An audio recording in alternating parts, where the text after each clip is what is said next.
I want to thank everybody who's here on behalf of everyone in my family, including those of you in my family who I'm thanking for coming. It means so much to all of us. And everything, all the love and the care that you have shown to all of us, and especially to our mother, on behalf of my brothers and me, I want to thank you so, so much. I want to also acknowledge someone who would have been here. Dan McCarthy was a beloved friend of my father's and our family. And he was one of the last people to see my father.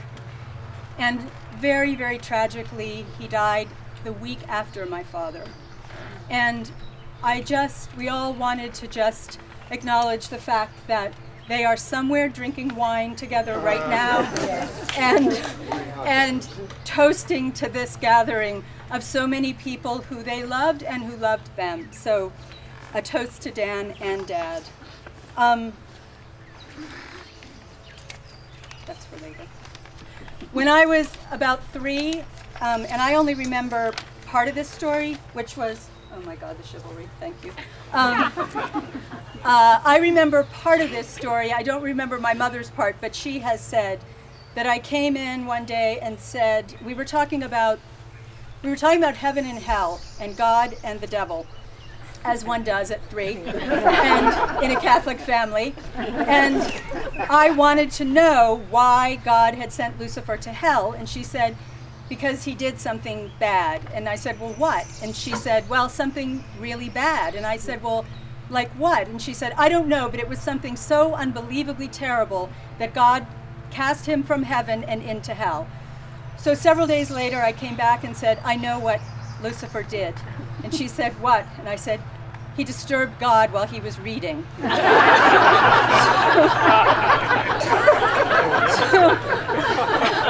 After my father died and my mom had written a message that I sent out on her behalf, the first message that I got back was from a friend who they have known for the last 20 or so years since they've been in Little Compton. And she said, I'm so sorry, he was such a gentle soul. And I thought, does she know who we're talking about? And then the very next message I got was from Bob Carl, who's here today, and his quote is on the table, saying, which was a wonderful tribute to my dad, but my favorite part was that he remembered being at meetings with the department all down both sides of a long table, and on more than one occasion, my father taking his glasses off and hurling them down the length of the table in frustration at the idiotic thing that someone had done or said or not done or said. So that was the man I knew and loved. His rages were definitely legendary. They blew over quickly for him. Frequently, when you were still planning to run away from home, he would offer you a glass of wine. But as John Morris said in his piece about my dad, it was the flip side of his intense desire and striving for what was best in every sense, professionally and personally. And every moment to him was worth his time and attention and held the possibility of amazing, wonderful things to come. Some moments he was advocating at his hardest for people that didn't have a voice. Some moments he was completely dedicated to baking an even better loaf of bread. Some nights he just wanted to look even more intensely at a gorgeous sunset on the porch back here. This was in his later bucolic years. I don't think that he could have told you the difference between the sun and the moon before he was 80, but he did learn to do that. So every moment for him was possibility, and he wanted everyone to share that sense. A friend of mine, Mark Stevens, is here, who lost his dad a few years ago, and he said to me after my dad died, when your father dies, there's an ongoing realignment of the orbits. And it's been so palpable that realignment in the weeks and months. But as we were preparing for today, I realized his pull is still so strong. And today is a manifestation of his belief in possibility and of that pull. It was his belief in possibility, along with a lot of my mother, that believed this house into being, this menu, this tradition, these people, family and friends who were so beloved to him. So I really had not been emotional a lot about him, but the last few days were very, very emotional, and I just want to say, to honor him, be in this moment, savor every moment of today, all the conversations you have, the people you get to see, the music you get to hear. It's what he would have done, it's what he would have wanted you to do, and you know you should do what he wants you to do. So with that, one of the most special things about today is having the musicians of Community Music Works here. They were my father's absolute favorites. He spent all year, every year for the last probably 8 or so, saying, when are the musicians coming back? Where's Community Music Works? And last summer we weren't able to have the party because he was too ill. But when I asked if they would possibly be able to come, the response was so generous and so wonderful. And so we get to hear 2 movements of what happens to be my favorite piece by Schubert, a favorite piece of music, and I think he would have loved it too. And so let's listen, and thank you so much.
Thank you all very much. I'm John, and Brother Mike and Brother Mark are not here, as Christina said. So I'm going to do my best just to offer a few comments. I won't keep you long or bore you long, but just have a few things to say. And it's an emotional, difficult get-together, but at the same time it's a joyous celebration to see all these great people. And you could just see it and feel it in everybody who's here, how connected they were and how much they thought of Joe and how much he meant to all of us. And he was a force of nature for sure, an enormous force of nature. And some of you may or may not know, I was born in the late 40s, 48. And I never saw Joe till I was about 4 or 5 years old. I remember seeing him because he scooted off to college at Canisius in Buffalo, and and then he came back, and he was the first college graduate in the family, and he was a big deal. He was always a big deal, and that's why when you met him, it always felt he acted like he was a big deal, because that's how he got treated. It was really no accident. He was produced, if you will. So. And the day he graduated from college, my mother had set up a backyard like this, not nearly this nice, believe me, small, lights hung, beer and galvanized buckets and things of that nature. And so Joe graduated, and he raced home to Elmira, which is about 150 miles. But he started his career in a rush and in a hurry. He picked up 3 speeding tickets on the way home. And I don't think he ever stopped. He just kept going. And the tickets never bothered him. And so that's the kind of intensity that he had, and I think you all know that. He brought that to everything that he did. And it was a joy and a challenge to be with him. Tremendous energy for sure. I also think, and I'm using my poor memory to remember this, I think he may have been born on the same day and year that Mickey Mantle was born, whatever that means. I'm a baseball fan. He was a very intense person, and he burned hard and intense and for a long, long time. The fact that he made it as long as he did, I guess, is a credit to Mother Nature, the human condition. I think he used himself up, and he used a lot of us up in a good way along the way, but he was a tremendous amount of fun. In our family, we got a chance to see him in his off time, if you will, not a professional, and we got to see, I think, most of the time, the very, very soft, tender, best side of him. Great feeling for the family, great feeling for food, the home front with his parents and us who came along after him, and every time he showed up, it was a joy. And whenever he was going to show up, be there, or leave, or call, it was a big deal. I mean, it was big news in the family that he would be there. What else? You all know about his passion to help unfortunate people. He was always a big guy for the underdog, did whatever he could to support them, went out of his way to do it. He had a huge heart, and he helped those in his family. He was there to listen, to support, to offer advice when asked for, a lot of times when it wasn't asked for. And then he asked you if you heard him and if you got it. Yes, the best answer was yes, first time every time. But it's just a joy to be with. He loved coming home to Elmira, which is where we were from, and especially we made big effort on the holidays. He always made a big effort, as did he and Mary Ann when the kids were small. Spent a lot of time on the road, not easy traveling in small cars, great distances with 4 small kids. Coming to Elmira, I know he made trips to Pennsylvania as well, and it was a big price to pay, living in the Northeast, a lot of bad weather, but somehow, some way, you got it done. And many of the places that you lived, and I can't recount, all 33 of them, but I know there were some of them. Richmond, Fort Devens, the Outer Banks, Elmira, Cape Cod, Rhode Island, Washington, and on and on. Sounds like a train resume stop or something. But somehow the effort was made to get there, and both he and Mary Ann made a big effort to do that and see to it that we stayed connected, even though time and distance, got in the way of all the things that were going on. So we all feel a big hole for sure. The hole will never be full, but the idea is to carry the energy forward, and Again, I said he was a force to be reckoned with. He was a force of nature. And I think we all have a piece of that force with us. I know I do, and I'm sure everybody will carry a piece of that with you. And I think that's the way it ought to be and the way it should be. And it's, in a sense, natural and evolutionary for it to go that way. I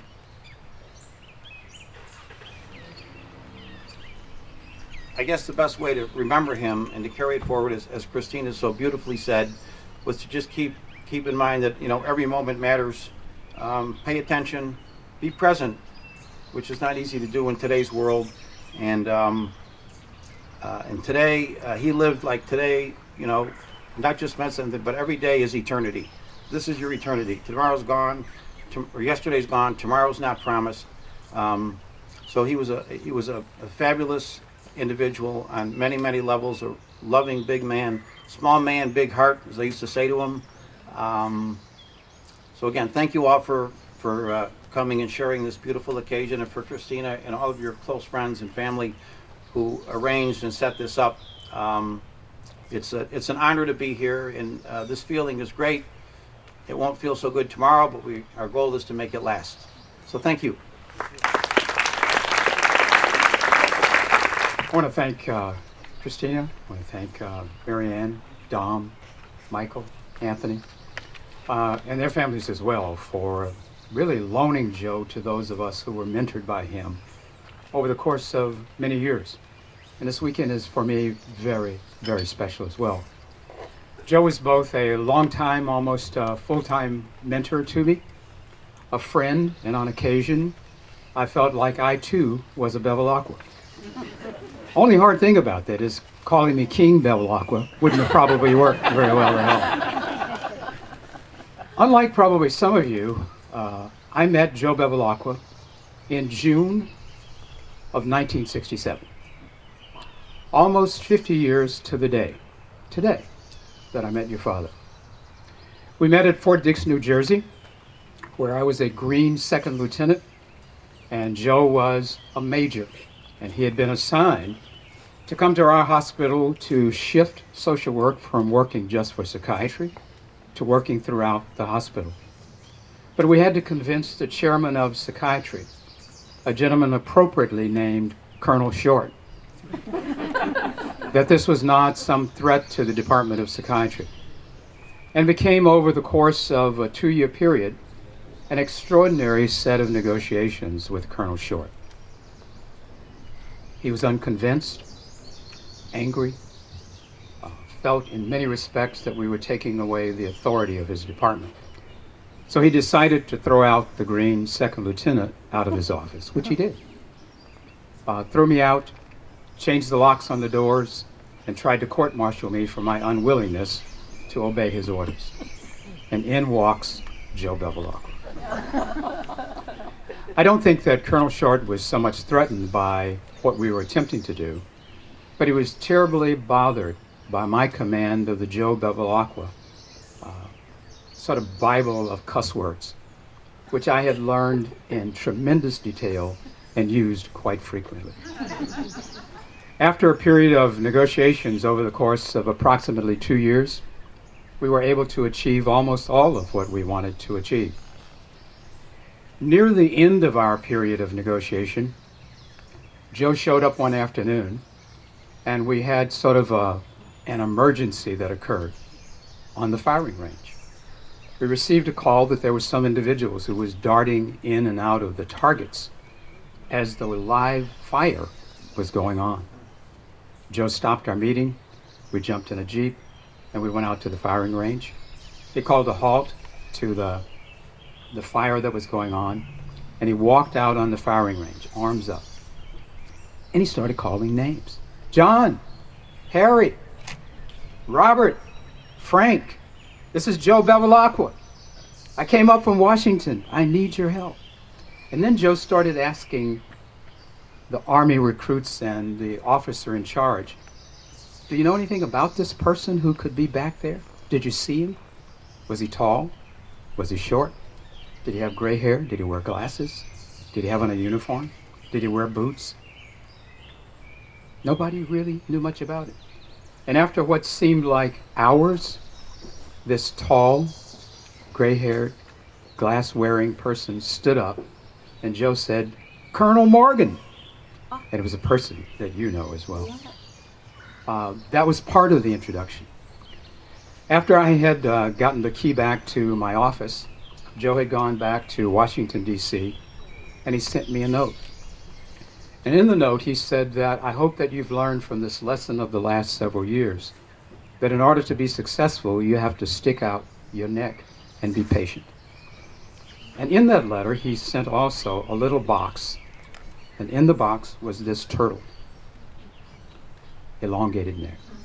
I've kept this now for approximately 50 years.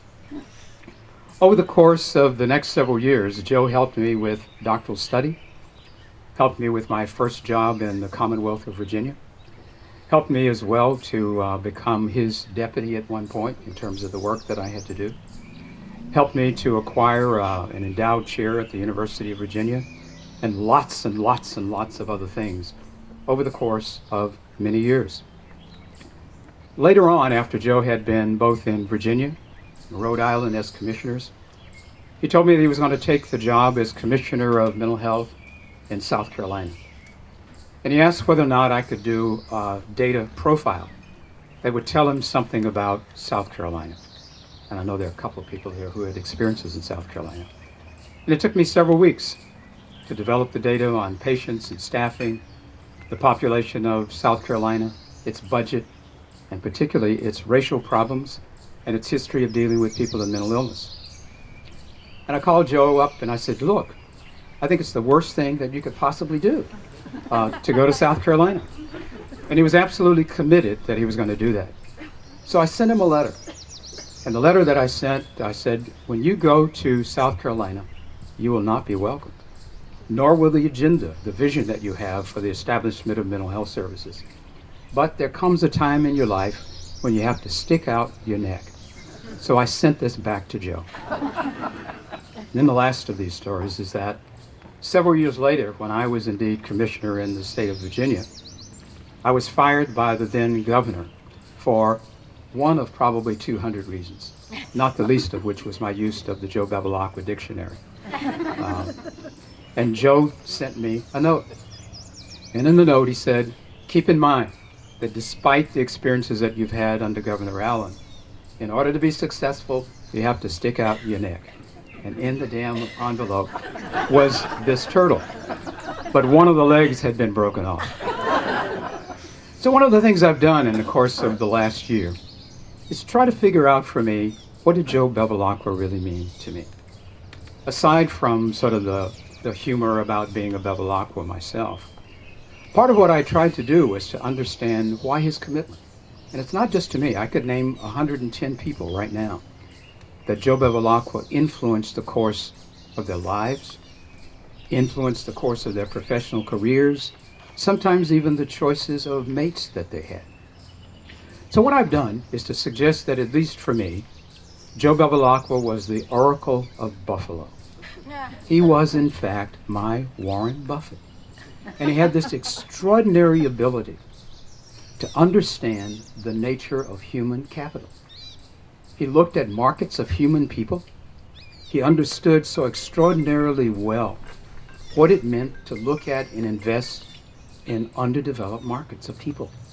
And he made these extraordinary commitments with the expectation that the return on the investment would be like all of you in this room. That we, in fact, would be committed to the vision that he had, to the ideas that he spoke of so eloquently, to the toasts that he made to various states and people, that all of us have a commitment, not to people who are simply downtrodden, as we may think about it, but to people who had severe mental illness and other significant mental disabilities. And he believed so strongly in the notion of a commitment to recovery. That's my Joe Bevilacqua, and I have this for you. Thank you.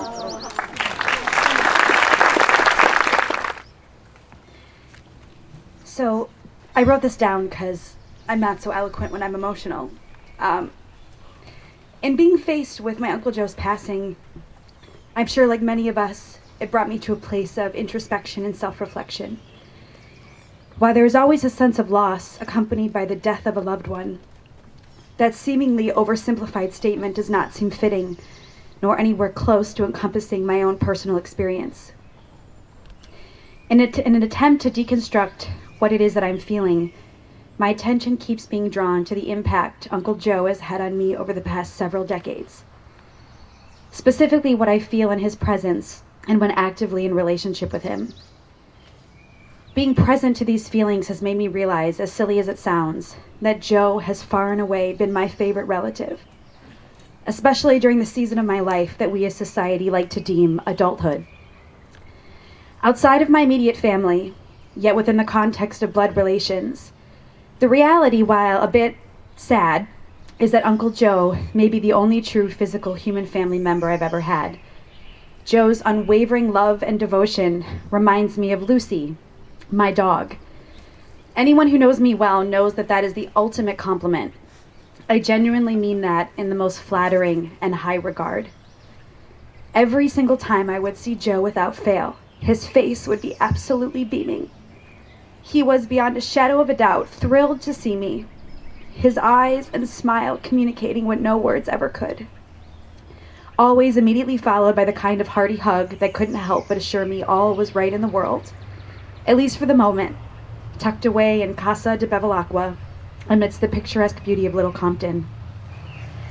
When speaking on the phone, which was more often than not, Uncle Joe would always ask me if I was planning a visit to the East Coast, encouraging me to come sooner rather than later, and letting me know the door was always open.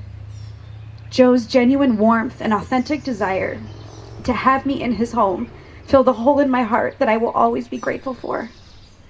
Families can be complicated and messy, ours being no exception. Knowing that I had Uncle Joe in my corner, so to speak, provided an invaluable level of comfort and healing in my heart. Joe is literally the only man in our family who has actively walked out and modeled what it looks like to love someone, specifically me, well. I have never heard him speak disparagingly of me ever. His words, much like his eyes and smile, actively demonstrated love, encouragement, respect, and honor with every syllable that passed his lips. I never needed to do anything to earn Uncle Joe's grace-fueled love. He never commoditized me, but rather viewed me through the eyes of personhood. To sum it all up, I felt immensely valued by Uncle Joe, seen, so to speak. And not just in the natural, but deep down to the depths of my being, to the essence of who God created me to be, which in the current state of our culture and world is a rare and very beautiful thing. The best part is that I never needed Uncle Joe to tell me he saw me, because I already knew. Encompassing the old adage, actions speak louder than words, even if those actions aren't necessarily quantifiable. In the last few years, despite the health adversities, Uncle Joe's beaming and joyous demeanor never dampened. Even those times he would ask me the same question multiple times, it didn't matter. I was happy to answer 1,000 times over. The repetition of his inquiries into my life only strengthened and solidified the inherent value he recognized in me. Sometimes no questions or words were needed. Sitting out on the sun porch, watching the sunset with a glass of wine on one side and Joe on the other, spoke volumes in and of itself. Even in the silence, our knowing was apparent. I can't imagine that my experience with Uncle Joe is an unusual one. I suspect that he had a special way of making everyone here feel immensely valued and honored, which, as we all know, is no small feat. Nor is it properly celebrated in our day and age, for this is precisely how the world is transformed, one beaming face and ultimately heart at a time. Uncle Joe, I thank you for who you so brilliantly and consistently chose to show up as in your time here on this earth. We can all look at your life and declare it an immense success, stewarding and loving beyond measure all the people and relationships God entrusted to you. Well done, good and faithful servant. This is my beloved son, with whom I am well pleased.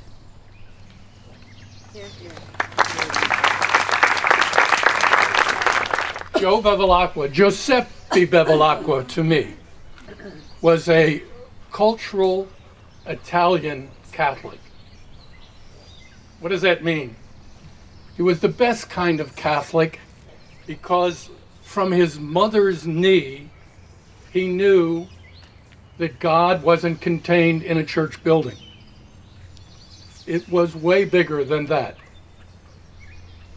Whatever you do to the least of these, you do to me, Jesus said. And Joe took that to heart at a level that few people really do. What he did is who he was. His passion, as Christina talked about, was legendary. His passion for mental health is still visible in Virginia, in South Carolina, and here in his beloved state of Rhode Island. He was an Italian cultural Catholic. I use that term with affection and endearment because he knew the meaning of bread and wine. His efforts at winemaking were minimal because of the deers out here in the park.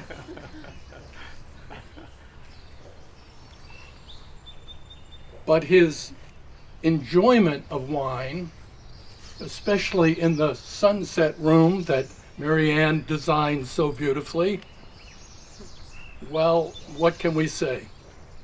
They were unbounded. And his efforts at making bread were extraordinary. Building this home around 2 kitchens, as Christina explained to her mother, one for Joe and one for her, so that he would have a place for making bread. I'll never forget the class in bread baking that I took from Joe, the laughter, the seriousness, the unique taste that he could get out of the most simple bread.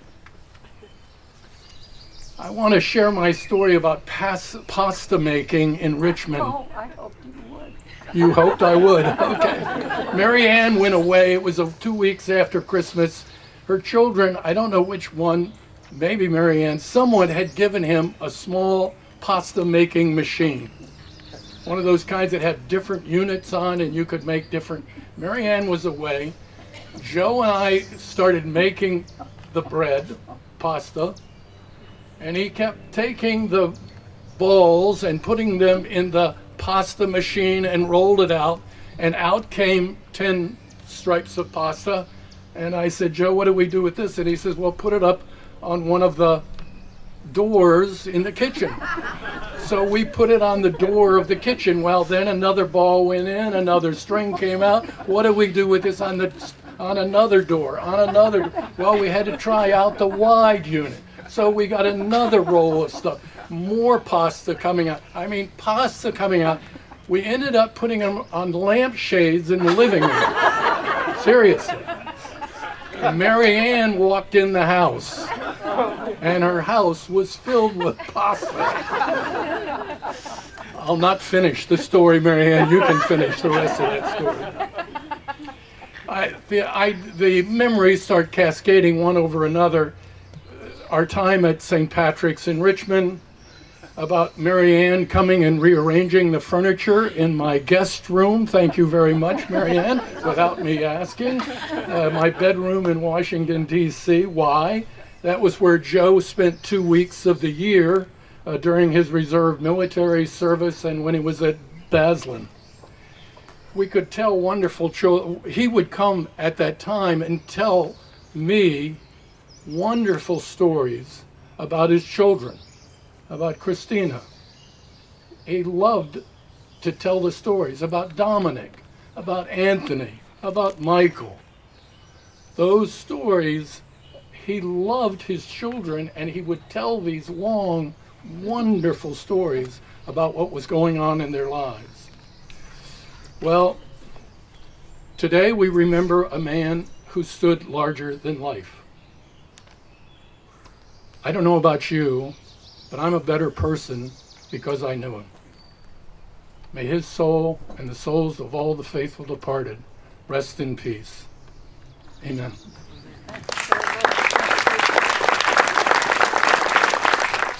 What an extraordinary day for an extraordinary man. I knew Joe probably for about 40 years, King knew him a whole lot longer. But I first met Joe when he was working with his old friend, Dr. Bill Allerton, in Virginia Department of Mental Health, Mental Retardation, and Substance Abuse. I was working for another old friend of Joe's, Art Bolton, as a consultant. Joe hired us to provide an evaluation of the state system and to make recommendations. Spending time in Virginia in the early 70s for a girl from California was an eye-opener. Touring the state institutions there, I came to realize that segregation had even been practiced in public institutions, and that there were historically white institutions and black institutions. I also realized that Joe had a vision for the state that would move the system in a progressive direction. Even then, he was on his way to be gaining national prominence for his commitment to the well-being of people with mental illness and the importance of developing alternatives to institutions. He would carry this commitment to the many leadership roles he played subsequently in Rhode Island, South Carolina, the Bazelon Center, the National Association of State Mental Health Program Directors, and a wide range of national task force and advisory committees. Joe and I and Mary Ann shared an historic moment together in those early years in Virginia.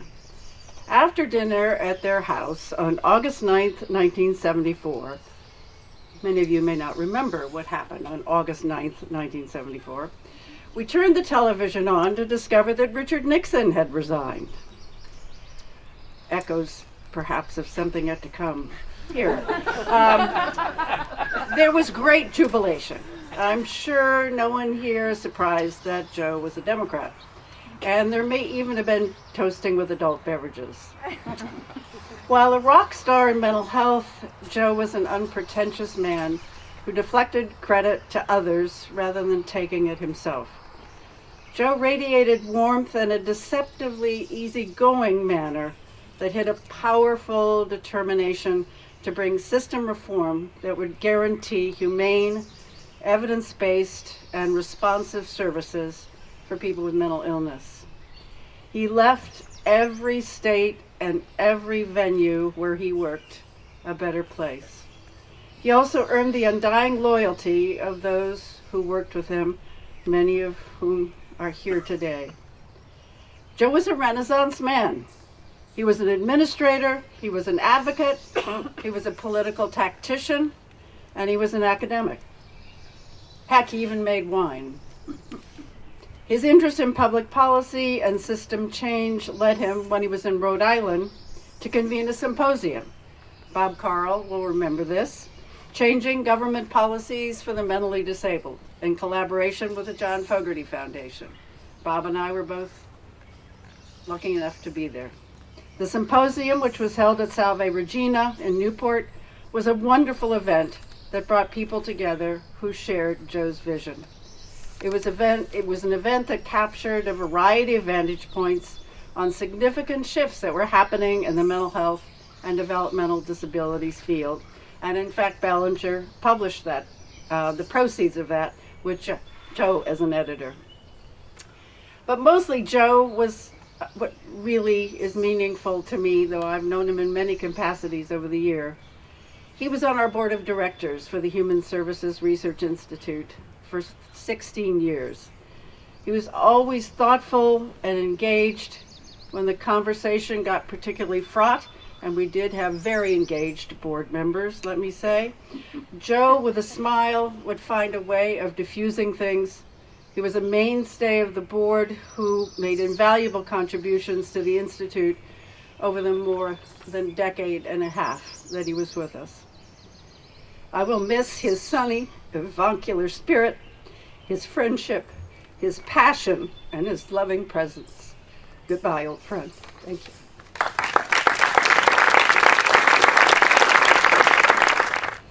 So I'm going to say a few words about a different Joseph Bevilacqua than probably many of you knew, at least for most of the time you met him. A Joe who's, this Joe has probably been more highly represented today than other days which saw a conversation about him, but anyway, here I go. So There's only one Papa Joe I've ever known. From my earliest memories of visiting Mama and Papa in Washington, D.C., until sitting with him in his room when he came back from the hospital not too long ago, Papa Joe was Papa Joe. Purely and exclusively cheerful he was.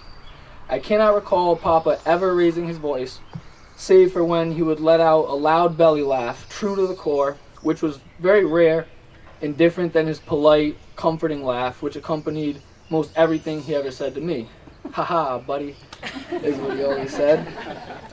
Warm and welcoming, yet cool and at ease, Papa Joe was Papa Joe. His notorious temper and apathetic impatience from a prior life never made mark on my ears or my eyes, and only came to my knowledge early in my adulthood. It remains a wonder of mine how something I've known to be one way so exclusively could ever have been any different. But I suppose it was a fiery impatience for injustice and mistreatment that allowed Papa Joe to accomplish so much in the name of so many misrepresented people. But this too is a life I never got to witness. To me, Papa Joe meant bread and coffee and wine and Mama's food. He meant board games and Captain Crunch. He meant spades and hearts, shoot the moon, as he called it. His impatience to acquire points in a slow and reasonable way makes me think he, like myself, would have not made a very good poker player. To me, Papa meant grapes and biscotti. He meant the ocean in the summer and Christmas in the winter. He meant the light brush of a mustache and a kiss on the cheek. This was hello and 5 goodbyes before I got out the door. One more was him and Mama waving to me from the porch. Papa will always be Papa to me. And now, as he sleeps the big sleep, and as oil and water are the same to him as wine and espresso, I think we can all feel that he is still with us here today in this house as we eat, drink, and be merry. The only 3 things I have ever known Papa to do. Thank you, and I love you, Papa Joe. Oh, I'm sorry. My dad, old B. Michael Bevilacqua, I just wanted to tell a joke that I think everyone or some people might appreciate. As you probably all knew, my dad was pretty oblivious to popular culture. And I recall a time in the, I guess it must have been the late 70s, when his beloved friend Tom Romeo, who has a legendary sense of humor, played a trick on him. They were looking at my dad was looking at a Time magazine, and Mr. T was on the cover with about 300 gold chains. And so my dad must have been interested enough to ask Tom, knowing Tom would know, who is this guy? And Tom looked at him and he said, he's the mayor of Cleveland. And my dad didn't skip a beat, they just went on to whatever the next serious topic was. And I don't know if you ever found out who Mr. T even was, but I'm glad that as it took him away, last year, this year, my dad never really, I don't think, knew who our current president was or is. And I'm just glad that if he had to go, that he got to go without knowing who Donald Trump was. I have to say this because we visited him in the hospital a few times, and every time he'd have the newspaper and he'd be reading it, and this was after Trump had already won, and he said, "Oh no, Trump's not going to win," every time because he didn't know, and I was like, I wish. I was so sure. Thank you, everyone. I just feel so privileged to be here, really. It's such an honor to be here and remember Joe and to be here with you, Marianne, and Christina, and the whole family. I knew Joe by reputation long before I ever met Joe. I started, I was an advocate for my brother who had a mental illness early in the 1990s, when Joe had already left Rhode Island and had moved on to other states. But I was working with people like Neil Meisler and Dan McCarthy and Tom Romeo, who kept on saying things like, well, here's what Joe B would do, or, as Joe B would say, et cetera, et cetera. And so I realized that there was this guy, Joe Bevilacqua, who had, as it developed, a real vision and a sense of value that these acolytes of his were attempting to continue. But Joe, as I say, had moved along, and so it wasn't until probably, the mid-1990s that I was at a meeting in of all places, Fort Worth, Texas, and Joe was at that meeting, and we met, and all I really remember of that meeting was that we had a wonderful Tex-Mex meal at a restaurant in Fort Worth, out in the courtyard, and it was just delightful, and that proved to be, the first of many, many meals that I enjoyed with Joe and ultimately with Joe and Mary Ann. As time went on, my work with NAMI and then with NASHBID, the state mental health directors, put me in contact with many in the mental health field across the country. So I began to realize that Joe's reputation was national, not just one that was being carried on here in Rhode Island. And his reputation certainly has lasted to this day.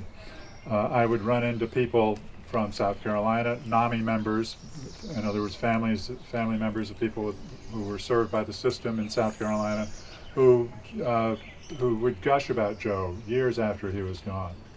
Lori Flynn, who was the executive director of NAMI for many years when I worked there and when I was working here for NAMI, sent an email actually to Christina and copied me. So I'm going to say that what Lori wanted to make sure we remembered was that Joe genuinely cared about the people he served, both consumers and family members. And I think that genuine concern for people is a large part of what made Joe such a revered figure. What was possibly Joe's last trip to D.C. Several years ago, when he came down to celebrate the turning point, or the closing, I guess, of the Dixon case, was really a pretty revealing event for me, because I got to see that there were many, many people there who'd been working with Joe over decades, really, on the Dixon case, who felt that they owed him a debt and looked to him with reverence. But it was revealing to me to see how much it meant to Joe to be there with the people that he'd worked with over time. He was there with many people, including Donna, who was of course the special master in the Dixon case, and the thing about the Dixon case was that it was all about creating a system that was rooted in respect for the rights of people and the dignity of those individuals that the system would serve. So I think for many people, for many people who never really knew Joe beyond what he did for work, I think those are the values that he'll be remembered for. And it's if that were all we knew about Joe, it would be an enviable legacy. But there were multiple facets to Joe, and so that was sort of revealed to me over time too. I had occasion to visit the office of the State Department of Mental Health in Richmond a couple of times, actually, and there's a portrait there of Joe, just as there is of you, King, actually. And on one visit, I mentioned to somebody who was standing there that I happened to know Joe, and it turned out to be a longtime DMH employee who said he was one tough guy, and so this began to corroborate what I'd begun to hear from Christina. But I actually never knew Joe as somebody who was working in his professional capacity. So I always thought of him as the professorial, avuncular, I'm not the first person today to use that word, man with a twinkle in his eye. But as I say, Mary Ann and Christina particularly have since told me stories that leave me with no doubt that Joe was one tough guy. Firm in his beliefs and not likely to back down. And that makes so much sense when you think about it, because he had these battles with governors, state legislators, bureaucracies in the states where he served. He loved to talk about those battles, and I love to tell those stories and recount those battles. and he really valued the relationships that he made along the way. I think most of all, he loved to look back and reminisce about some of the vivid personalities that he ran into. So I just want to say that so much of my experience with Joe, so much of what he meant to me, was bound up with what Joe and Mary Ann meant to me. They were together, either here in this house or at any number of restaurants nearby. Joe and Mary Ann have been wonderful friends. They were friends to me and my late wife Pat when she was ill 10 plus years ago, and I can't tell you how much I appreciate how welcoming you've been to my wife Elizabeth as she entered my life. So I guess I can just say that it's because of the work that Joe did in the mental health community and the work that I was able to do myself there that I got to know Joe. But my affection for him, I think, really endured because I saw how much he loved life in general, the things we've heard about already. Food and wine, literature and political engagement, and the beauty of nature and music. In his own approach to life, he showed us that mental health comes from loving those around you, loving what you do, and embracing the life you live. And so it's for those things as much as anything that I remember Joe and feel so blessed to have known him. So.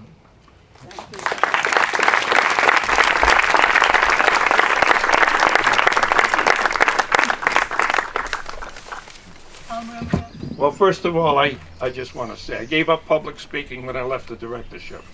So I'll speak from the heart here. First of all, Mary Ann, we lost a good friend.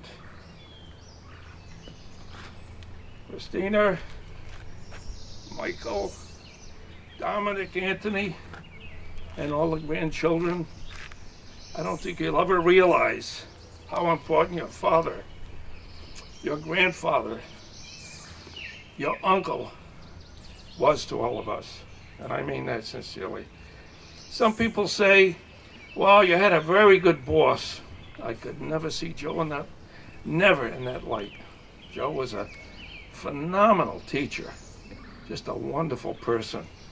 We all think that what we've done in life, from a career perspective, a professional career perspective, you think, well, look what I did, it's me, look at all.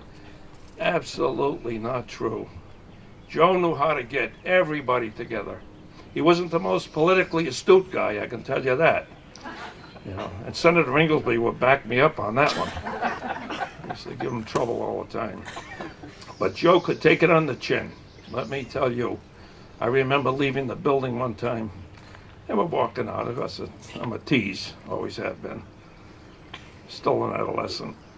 Anyway, we're walking out of the building. I said, Joe, and we all kinds of beefs, all kinds of trouble in Rhode Island, you know, at the Institute of Mental Health. And I said, Joe, how do you do it?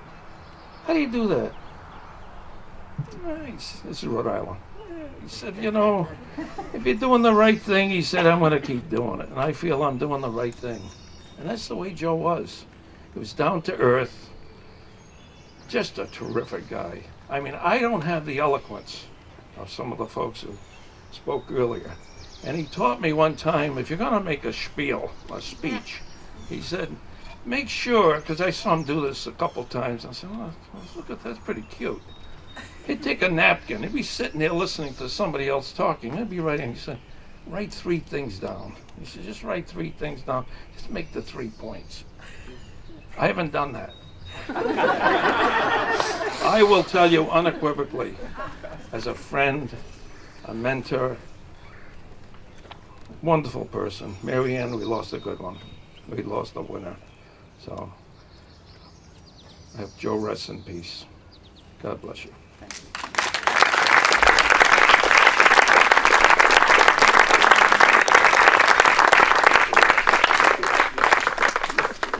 Okay, this is Joe's other daughter, Jackie Leiden, daughter by adoption, and by the fact that they were separated at birth. You will see.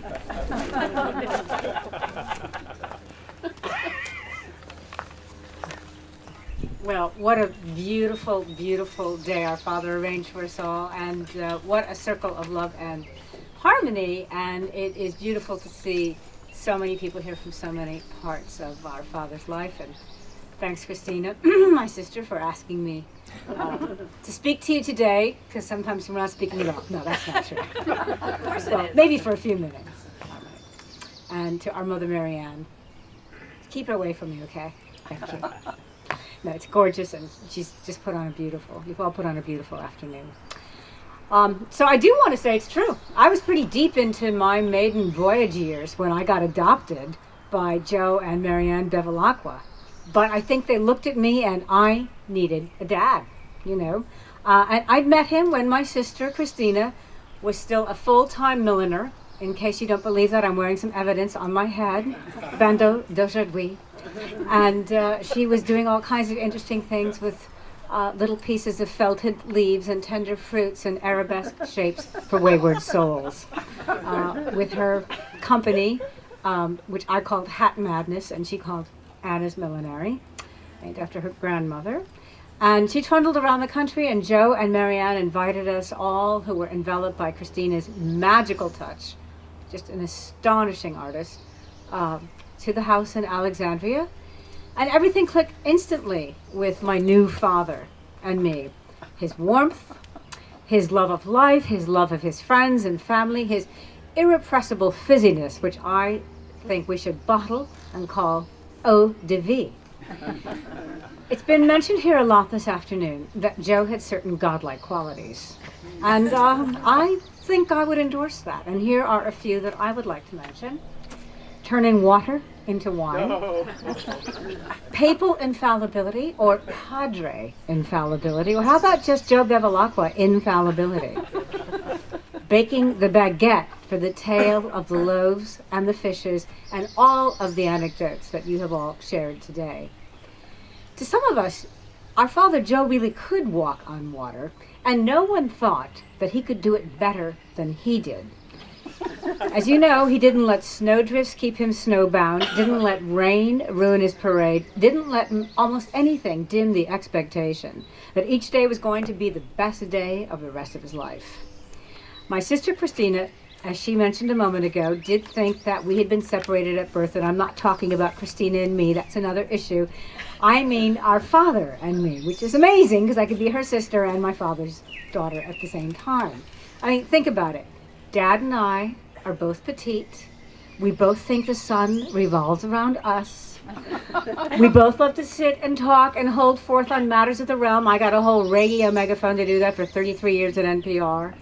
He had a smile that was as crooked and as cockeyed as it was true, and more plans than there are hours in the day, and he could finish them all by lunchtime. So when you were his guest, as you well know, nobody else existed. And his come up and see us, it's just his way of saying, buongiorno, hello. My father and I shared a lot of traits, but I don't think any of them are as important as saying our love of family and our love for our mother, Mary Ann, our sister Christina, and this amazing family. And, you know, it's good when you're a petite person to push to be a little taller, 5'6", for example. He had a passionate sense, which has been much gone into here, about his sense of social justice, and I really cared about that. As a daughter of a mother with chronic mental illness who is still with us, I'm very proud of that. A subject of my next book, as she was the first one, and I want to say Joe would appreciate that my mother has now been adopted at her late age of 80 plus by a deceased mafioso in Milwaukee. So, you know, he believed in possibility and my mother embraced it. I think it was just hanging out with him, bathed in his warmth, his mind, minded by his sturdy person, his steadfast belief that his opinion counted more, just part of what made me feel at home here in Little Compton or wherever. You know, so affirmed and so bossy. The truth is, it's not easy to shelter others in this fractious world we all live in. Alexandria, D.C., New York, Providence, Little Compton, there's not a moment in my memory that doesn't shine, that doesn't sing. Our last night out together came in January of this year, 2017, at the Boathouse, and I know that Christina And Dom and I and Marianne all thought that he might, well, I did anyway, that he might still be with us this summer for this wonderful event that Sebastian and Community Music Works have put on. And he is here with us. So one last thing. Joe was a man who, as we all know, loved a good cigar. And I'm married to a man who loves a good cigar. And sometimes my husband and Joe, I should say, smoke cigars together right here. And I don't think that speaks sensibly to anything necessarily, perhaps to Joe's essence, but I think that what he really sprung on me, and I think sprung on all of us, was that life doesn't always have to make a whole lot of sense. That was his art. That sometimes life is just a hell of a lot of fun. Christina used to call it our lunatic optimism. And you should just grab it with both hands right now and let the devil take the hindmost. It's an early influence in somebody's life over there. Anyway, that kind of eau de vie he was really, really good at. And vexing people, but never me. So for the man who was ancestrally from Vasta, Abruzzo, Italy, I'd like to offer a poem from my ancestral homeland of Ireland, from which my husband and I have just returned from a writer's workshop. This is the Drinking Song poem by William Butler Yeats. And as it happens, Yeats was married a century ago this year to his bride, George Hyde Lees, 26 years his junior. And I know that our father would like this poem very, very much. And I dedicate it to my father, Joe, and to my mother, Mary Ann, and to my sister, Christina, and all the family. The Drinking Song poem by Willie Yeats. Wine comes in at the mouth, and love comes in at the eye. That's all we shall know for truth, until we grow old and die. I raise the glass to my mouth, I look at you, and I sigh. To our father, Joe.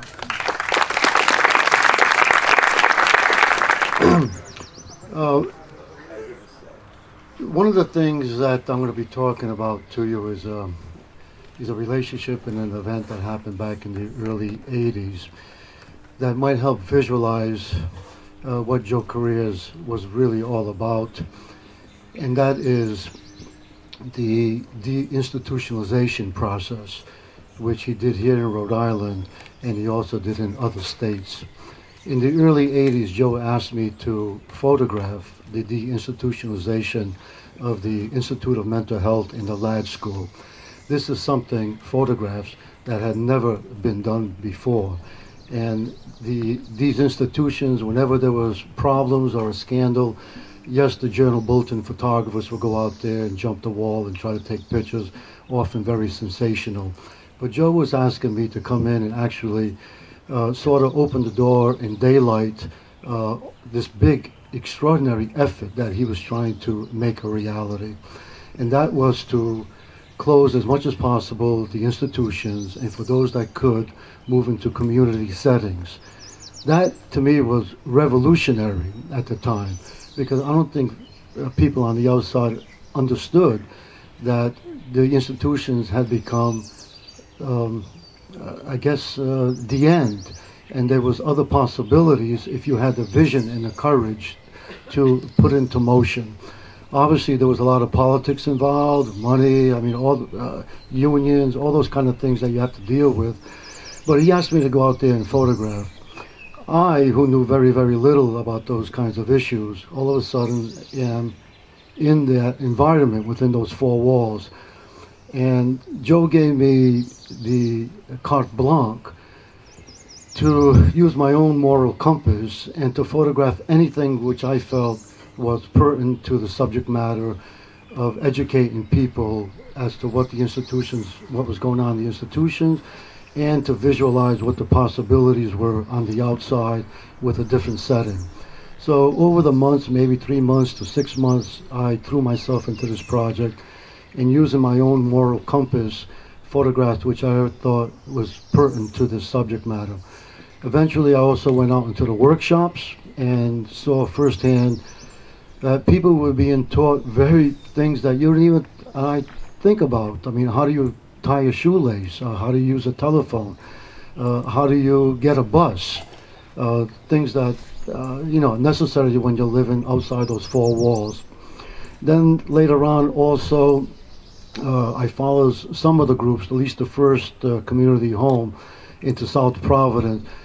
And there, you know, when I was in the institutions, I too was confronted with all the prejudices that I had, unbeknownst to me. My attitudes towards mentally ill people, retarded, that's the word they used at the time. And I had to confront all those issues. So I too was filled with prejudice. And I could never have imagined this population of people actually in a community setting, being our neighbors and meeting on the streets. And Joe made that possible. You know, he made that possible. So I photographed them also in the group homes and saw the first time people smiling, as opposed to when you're in those secure four walls of the institutions, when boredom and other things just really debilitate your personality. A few years back, I was asked to go to the Trudeau Center and photograph pretty much the same population again. And what I saw was almost a miracle. I saw people actually working. I saw people actually organizing social functions, parties, where they would go up and actually give speeches, you know. I could never have imagined that road that Joe started would have led to something like this. And when I told these stories to Joe, he said, "Sal, I'm trying to put the bar even higher than that." I said, "How is that possible? You know, when you see people who are so handicapped." And I remember this quote said and interpreted in many different ways by all kinds of different people in our society, and that was that you judge the measure of a person or a country by what they do for the unfortunate people. You know, those people who really need help. And Joe made that happen for these people. And listen to all these people speak, you know, it's a profession, the road's taken. But, you know, he gave me the opportunity to document a piece of human history, which I never thought was possible. And so there are photographs actually showing the road that these people took, and that Joe's energy, his vision, and I have to say his courage, because it takes a lot of courage, made possible.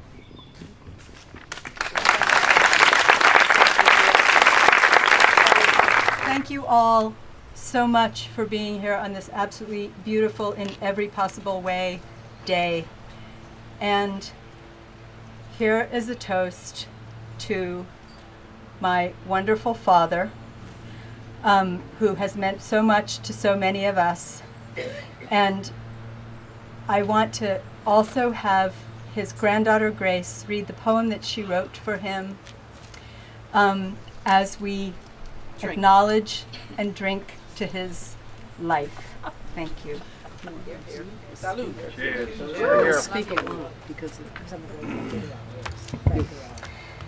Memories of my Papa Joe. Shooting the moons, champagne bubbles, cappuccino after dinner. A favorite chair, warm bread with butter, sun setting on water. Round glasses, a squeeze from your arm around my shoulder, sun setting through the trees on water. A smile, a wink, a chuckle, always ready to refill the glasses. Waving from the doorframe goodbye until our car turned the corner. A favorite chair, warm bread with butter, sun setting on water. I turn my head, waving from the back window goodbye until our car turns the corner. Love you, Papa Joe.